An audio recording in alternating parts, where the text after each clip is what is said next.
Japanese भाषा पढ्न आउनुभएको हैन, 0 बाट।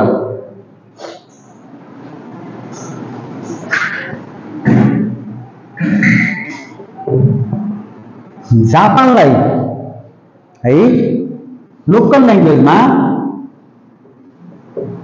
निहोन भन्ने रहेछ है।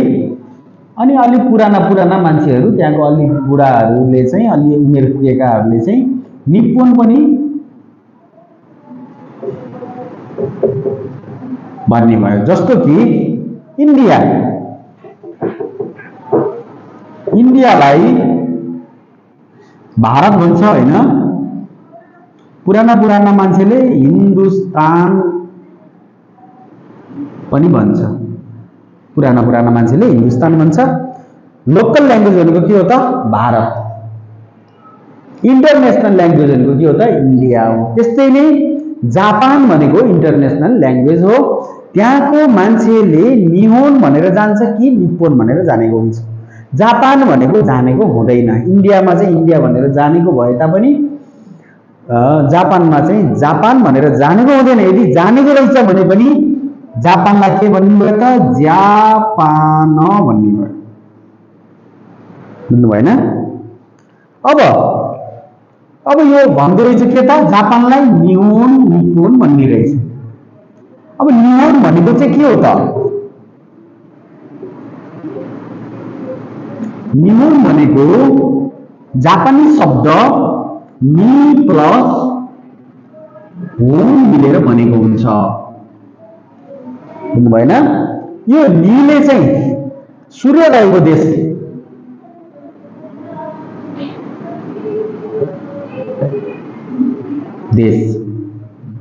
होन भनेको किताब है। सूर्य उदाउने सन भयो, यो अर्थ भयो, यहाँनिर जापान भयो है। सूर्य उदाएको देश भनेको के त? नि। अब यो खान्जीमा चाहिँ यो तरिकाले यो भनेको जापानको नि हो। यो खान्जी भनेको यसले के भन्दो रहेछ त? यो ठाउँ, यो पृथ्वीको यो ठाउँमा चाहिँ सूर्य उदाउँछ, पहिलोचोटि उदाउने भनेपछि के भयो त? नि भयो। साथसाथै होन भनेको किताब हो जापानी भाषामा, भनेपछि के भयो त? निहोन भनेको जापान भयो। बुझ्नु भएन?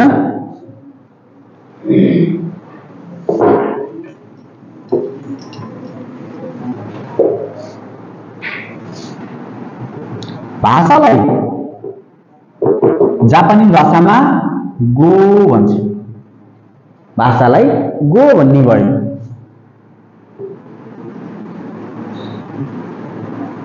नागरिकलाई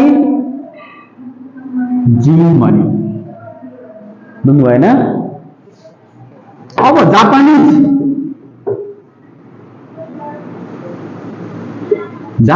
भाषा भनेको के भयो त? जापानलाई के भन्छ? निहोन। भाषालाई के भन्यो? गो।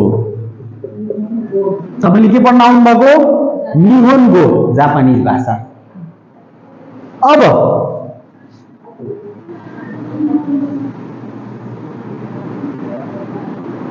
जापानिज नागरिक के भन्यो त? निहोन नागरिक भनेको के हो? जिन। निहोन जिन भनेको जापानिज नागरिक। बुझ्नु भएन? लेख्न पर्दैन अहिले।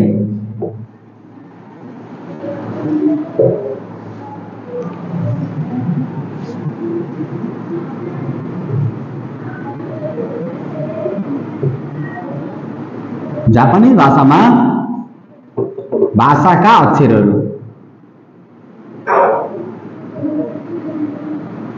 जापानिज भाषाका अक्षरहरू। अब हाम्रो नेपाली भाषाको त नेपाली मात्रै भयो। जापानिज भाषाको अक्षरहरू के हुने रहेछन् त? एउटा छ हिरागाना, 2 नम्बरमा छ काताकाना, 3 नम्बरमा छ खान्जी, 4 नम्बरमा छ इङ्ग्लिस है। अब यो हिरागाना र काताकाना कतिवटा हुन्छ त 46 वटा 46। खान्जी त अनगिन्ती हुन्छ 45,000 देखि माथि हुन्छ है, अनगिन्ती हुन्छ। इङ्ग्लिस भनेको हाम्रो के छ भने इङ्ग्लिस जानेका हुन्छन् जापानिजले तर देखाउन खोज्दैनन्, ट्यालेन्ट हुन्छन्। इङ्ग्लिस फेरि तपाईले पढ्नु पर्दैन, इङ्ग्लिस उही गरेर अब स्टुडेन्ट हो अनि पढ्न पाइयो, सेन्डुनगाकोमा गइसकेपछि इङ्ग्लिस पढाइ हुन्छ है, इङ्ग्लिस पनि हुन्छ। खान्जी भनेको के हो इङ्ग्लिस त बुझिहाल्नु भयो, भन्नै परेन। यो खान्जी भनेको अक्षर हो, चाइनिज अक्षर हो, चाइनिज। यो कहाँबाट आएको त चाइनाबाट। चाइना जापान र चाइनामा चाहिँ सबभन्दा पहिला धेरै अगाडिको कुरो है, चाइना धेरै विकसित थियो, घर बनाउने तरिकाहरू अक्षरहरू धेरै ट्यालेन्ट थिए। अनि जापान चाहिँ अलि कमजोर थियो पहिला, अर्थतन्त्र अर्थव्यवस्था।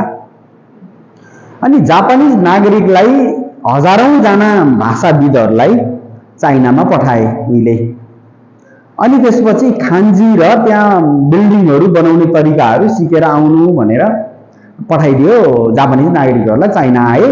अनि खान्जी साथसाथै घर बनाउने तरिकाहरू, निर्माणका सामग्रीहरू बनाउने तरिकाहरू सिकेर आए, जापान आए।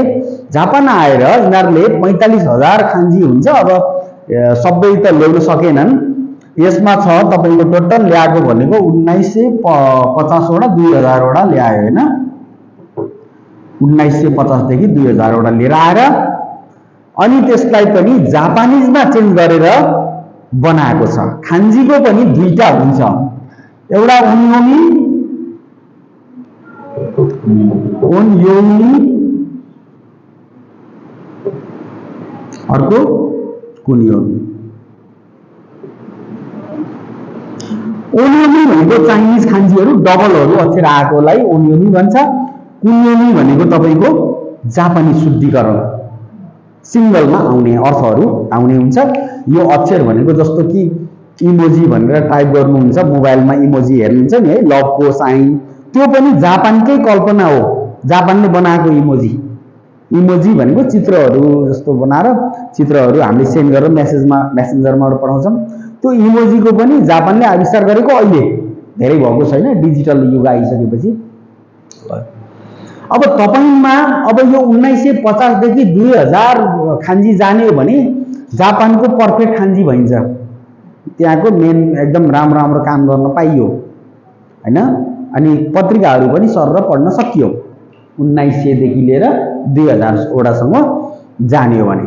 अब तपाई भनेको स्टुडेन्टमा जाने हो, स्टुडेन्टमा जानलाई त्यति धेरै चाहिन्न, तपाई वर्किङमा चाहिएन, यो पढ्नु पर्दैन है।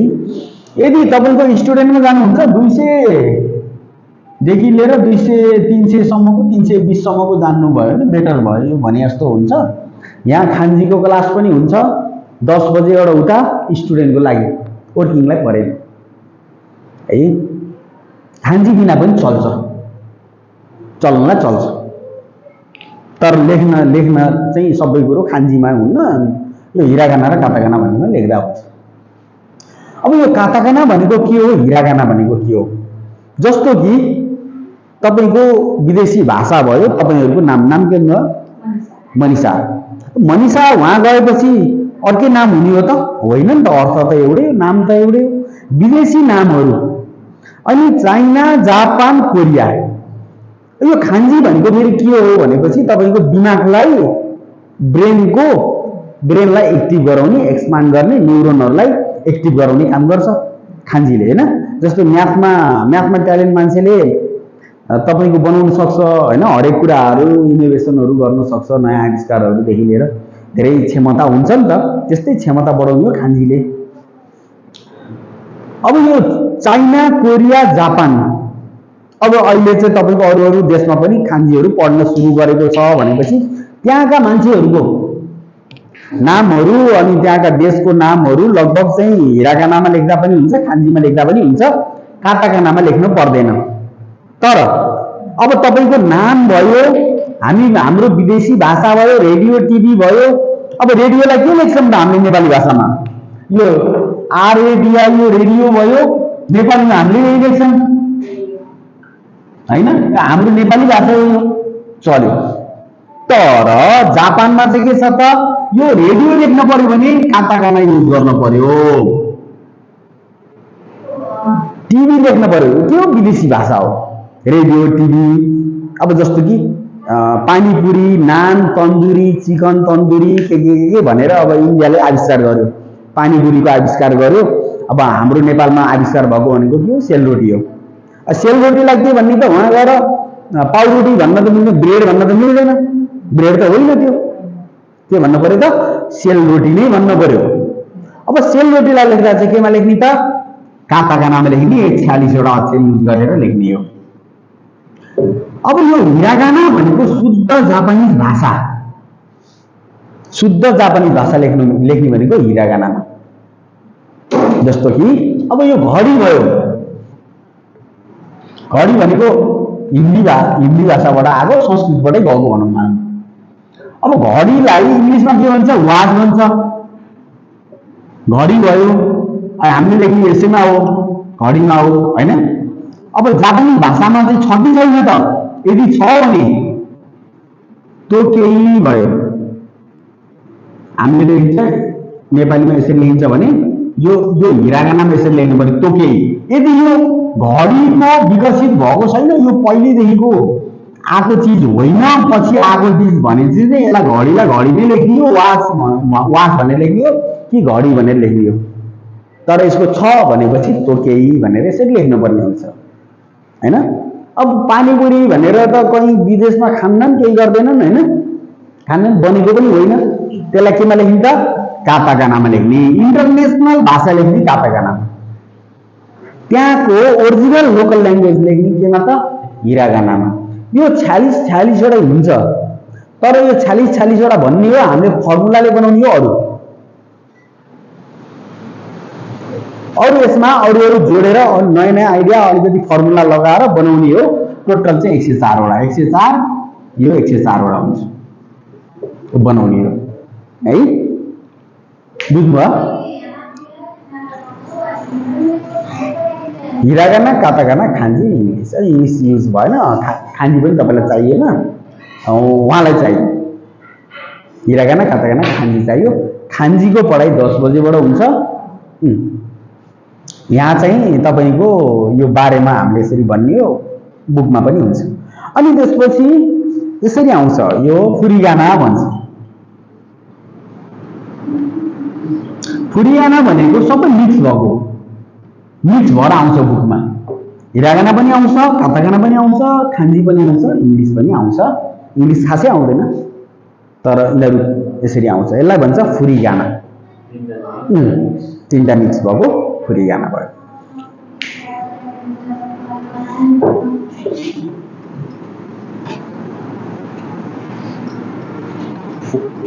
अब हामी चाहिँ जापानिज भाषाको चाहिँ हामी बच्चा भयौँ हैन? नर्सरी, प्री नर्सरी के भन्छ हैन? अब लेख्न पर्यो, कख लेख्न पर्यो। नेपालीमा पनि कख लेखेको हामीले, अथवा एबीसीडी लेखेको हैन?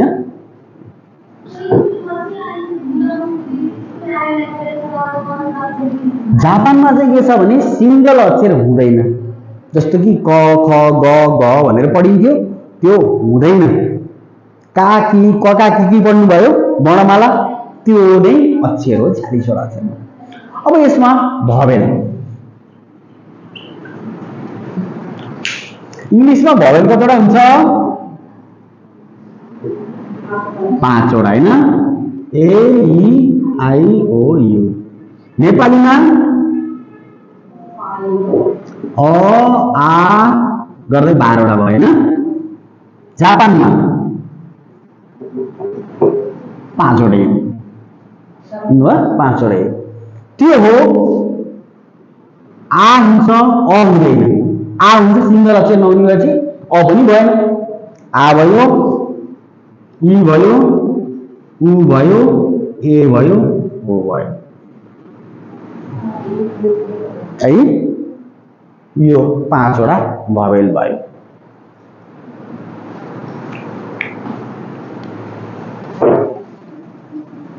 अब हामीले स्ट्रक्चर बनाम कखदेखि ज्ञसम्म हामीले लेख्ने तरिकाहरू सिक्यौं।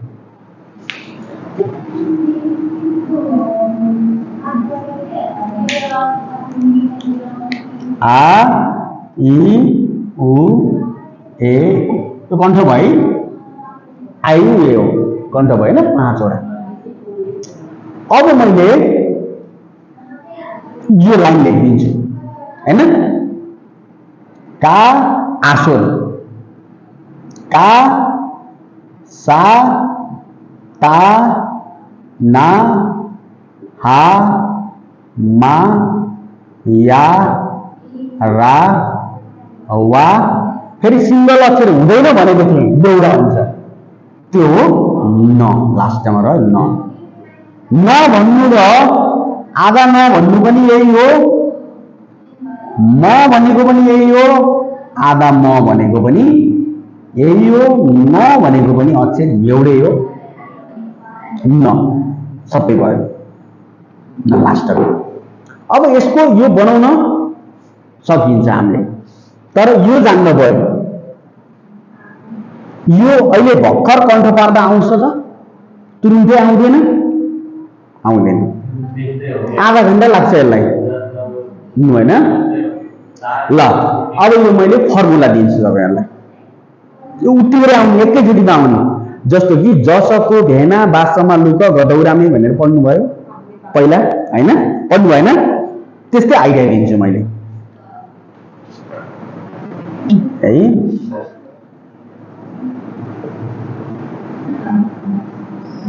आकाश, सको फेरि सानै बनाउने हामीले यहाँ, आकाश भयो, बुझ्नु भयो, आकाश सम्झिनु भयो, आकाश माथिको आकाश।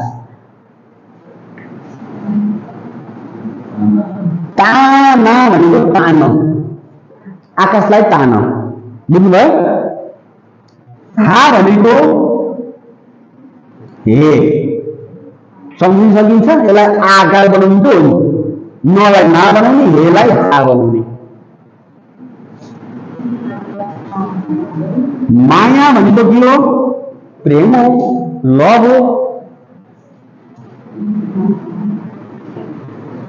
रावण भनेको के हो त, रावण भनेको के हो, राक्षसको नाम हो। ल अब तपाईलाई पढ्यो कि पढेन थाहा भएन, कसैले माया गर्ने मान्छेले केटा मान्छेले केटी मान्छेलाई अथवा केटी मान्छेले केटा मान्छेलाई के भन्यो त भनेपछि तपाईले भन्नुभयो आकाशलाई तान हे माया रावण, नत्र भने लभसप गर्दिन म। आकाशलाई तानेर गयो, असम्भव कुरा, एकदमै ठुलो समुद्रमा हाम फालिदिन्छु, तिम्रो लागि जुन झारिदिन्छु भन्छन् कि भन्दैनन् केटाहरूले, भन्छन् नि। यसरी आकाशलाई तान हे माया, को त मायाको त रावण, रावणलाई भन्नुभयो तपाईले, ल मान्नु, आकाशलाई तान असम्भव कुरा गर्न लाउनु, अनि बल्ल तपाईलाई मैले माया गर्छु, कण्ठै भयो। अब यसलाई यसमा उतार्ने, आकाशा ताना हा माया रावण, यो चाहिँ एउटा सिंगल मात्रै भयो, अरु सबै आकार हो। अब यसको यतातिर बनाउन सकिहाल्यो हैन। काको के भयो, यी आकार लगाएर कि भयो, काको के भयो, कु भयो, के भयो, को भयो, साको सी, सु से सो। अब यो ता भनेको चाहिँ के अक्षर हो भनेपछि यो तन्केर बन्ने अक्षर हो। त अक्षर भनेको माथिबाट त निकाल्न सकिन्छ, सकिँदैन, यो घाँटीको नली तन्केर बन्ने अक्षर हो। जापानीहरूले कहिले पनि सागहरू पकाउनु पर्यो, मासुहरू पकाउनु पर्यो, खानेकुराहरू पकाउनु पर्यो, धेरै पकाएर खान्नन्, धेरै पकाउँदा के हुन्छ, भिटामिन जान्छ, बुझ्नु भएन। त्यो कारणले तन्केर बन्ने अक्षर, तन्केर बन्ने अक्षरको यहाँनिर हुनुपर्ने के हो, ती हुनुपर्ने हो है। बच्चालाई, नेपाली बच्चालाई बाबु तिम्रो नाम के हो भनेर बाबुले तिम्रो नाम के हो भनेर भन्यो भने ती भन्न सक्दैन के बच्चाले, किनकि यो त भनेको त तन्केर बन्ने स्वर हो। यो घाँटीको नली हुन्छ, कुनै जिब्रोमा जान्छ, कुनै दाँतमा ठोकिन्छ, कुनै तपाईँको फोक्सोबाट निस्किन्छ। फु भन्नु पर्यो नि फोक्सोबाट निस्कियो। अच्छा, ती भन्नु पर्यो भने चाहिँ यो घाँटीको यो नली तन्किनुपर्छ, इनर्जी खपत बढी हुन्छ, खर्च हुन्छ। जस्तो कि यो सियाफेल चिम आउनु भन्दा अगाडि तपाईहरुको के चिम थियो, यो खाले चिम थियो, यस्तो यस्तो फिलामेन्ट वाला, हैन? फिलामेन्ट वाला चिम थियो, याद छ होला तपाईलाई। यसमा के हुन्छ, हिट बढी खर्च हुन्छ, खर्च बढी भयो। लाइट चाहिएको हामीलाई, चाहिएको के हो त, लाइट चाहिएको, हिट चाहिएको होइन। अचल पनि तपाईको कुखुरा पालन गर्ने ठाउँतिर यो लाइट युज हुन्छ, यसलाई हिटको लागि युज भएको, हिट साथसाथै लाइटको लागि। अब त्यसपछि के आयो, यो मर्करी आयो, याद छ? यो मर्करी भन्ने मर्करी लाइट आयो, यो आयो। यसमा तापक्रम धेरै खर्च भएन, लाइटमा बढी खर्च भयो। लाइट चाहिएको लाइट भयो, तर यो धेरै चाँडो निम्नि जल्ने समस्या भएको कारणले फेरि परिमार्जित गरेर अनि के आयो त, यो त सानो सानो बल्बमा चेन्ज गरिदियो, यो सानो सानो सियाफेलमा चेन्ज गरिदियो, हैन? अब यो सियाफेलले पनि धेरै बिजुली तान्यो भनेपछि के बनायो त, एलईडी लाइट बनायो। यो एलईडी लाइट बनाउनु जापानै हो। फेरि एलईडीमा ब्लू कलरको बनाउनु अझै स्पेशल जापान। एलईडी भनेको जस्तो कि मोबाइलमा हेर्ने एलईडीहरु भयो, त्यो डिस्प्लेमा आउने पनि त्यो मसिना मसिना कलरहरु लाइट मिलेर तपाईको देखाउनु त हो, कहीं नीलो कलर देखाउने, कहीं रातो कलर, कहीं हरियो कलर देखाएर हामीले हेरेर मोबाइलमा चित्र हो भनेर भनिदिनु। लाइट चाहिँ लाइटै हो त्यो। यसमा अनि अहिले मोबाइलहरु आयो, एलसीडी देखि लिएर एलईडी सम्म आयो। अनि इनर्जी त तपाईको यसमा धेरै खर्च गरेर त्यसमा सिएफएलमा भयो त ब्याट्री त उतिरै रहिदियो, हैन? त्यो तरिकाले इनर्जी सेभिङको तरिकाले यिनीहरूले के गरे त, ताको ती नभइकन चेन्ज गरेर ची ची भन्न सजिलो कि ती भन्न सजिलो, ची भन्न, यसलाई बनाइदियो, काट्दिएर के बनायो त, ची बनाइदियो। अब यही तरिकाले तु हुनुपर्ने चु बनाइदियो। यति दुईटा चेन्ज भइदियो, अरु त ते तो भयो, अरु चेन्ज भएन, दुईटा चेन्ज भयो। चेन्ज भएको आधार जापानिजले बोल्न नजानेर होइन, इनर्जी सेभिङको तरिकाले यो दुईटालाई हटाइदियो, हैन? अब आयो नाको नि नु ने नो, हाको हि हु नभइकन फु भन्ने तरिका यही हो। हे ओ मा नि नु ने मो, यहाँको हुनुपर्ने यी हुनुपर्ने हो है, अथवा हाम्रो नेपालीमा यो दीर्घ यी होला, अथवा यो होला, अथवा यो होला। एउटै अक्षर, सबै प्रोनाउन्स एउटै हो, एउटै हो। यसलाई किन राखिन्छ नि, यसलाई माथिल्लोले हुन्छ, यसले हुन्छ, यसलाई हटाइदियो। बुझ्नुभयो? हाम्रो नेपालमा कतिवटा अक्षर लिरी लिरी के छ, त्यो हटाउनु भनेर बनाउँछ, हट्दैन। जापानले उहिले जमानामा हटाइदियो, यो चाहिएन। यु भयो एउटा, यहाँ पनि त्यही कारणले भएन, अनि यो भयो। यहाँको पनि के छ त, ए भयो, यो ए भयो, यो ए भयो र यो ए भयो। यो चारवटा एउटै ए। हाम्रो नेपालमा फाल्तु परिरहेको सम्झो, यसले काम गर्यो है, यसले काम गर्यो, यो हट्यो, यो दुईटा हट्यो यहाँ। बुझ्नु भएन? अब रह्यो राको रि, रु रे रो, वहाँको यही तरिकाले हट्यो, यहाँ पनि हट्यो, यहाँ पनि हट्यो, रह्यो ओ। बुझ्नुभयो? अब यसको नको यहाँ पनि हुँदैन, यहाँ पनि हुँदैन, यहाँ पनि हुँदैन, यहाँ पनि हुँदैन, चारवटै हट्यो। यसमा तीनटा हट्यो, यसमा चारवटा हट्यो, यसमा दुईटा हट्यो। गर्दाखेरि 5, 10, 15, 20, 25, 30, 35 भयो, 36, 37, 38, 39, 40, 41, 42, 43, 44, 45, 1, 46। यो एउटै हो। बुझ्नु भएन? अब का र खा पनि एउटै हो, कि र खी पनि एउटै हो, कु र खु पनि एउटै हो, के र खे पनि एउटै हो, पर्दैन। ख भन्ने भन्नै पर्दैन, कु र खु पनि एउटै हो। अब सु, यो सु भनेको र स भनेको एउटै हो, सु र स एउटै हो। हा र वा एउटै हो, यो वा पनि हुन्छ, फेरि यो पनि हुन्छ। यो पार्टिकलमा आउँदाखेरि, सिंगल पार्टिकलमा आउँदाखेरि हालाई वा भनियो, लेख्ने चाहिँ हा हो। अब यो हे र ए पनि सेम हो, यो तपाईको बिस्तारै पढ्दै जानुहुन्छ यसको लागि। अब यो लेख्न सक्नु पर्यो तपाईले कपीमा। ल ट्राई गर्नु त नेपालीमा। नेपालीमा अब यसलाई हामीले केमा गर्छौं त, जापानिजमा लान्छौं। मैले मेथड तरिकाले लान्छु, यस्तै तरिकाले, जस्तो कि यो आकाश ताना हे माया रामन भन्ने तरिकाले लान्छु तपाईहरुलाई है।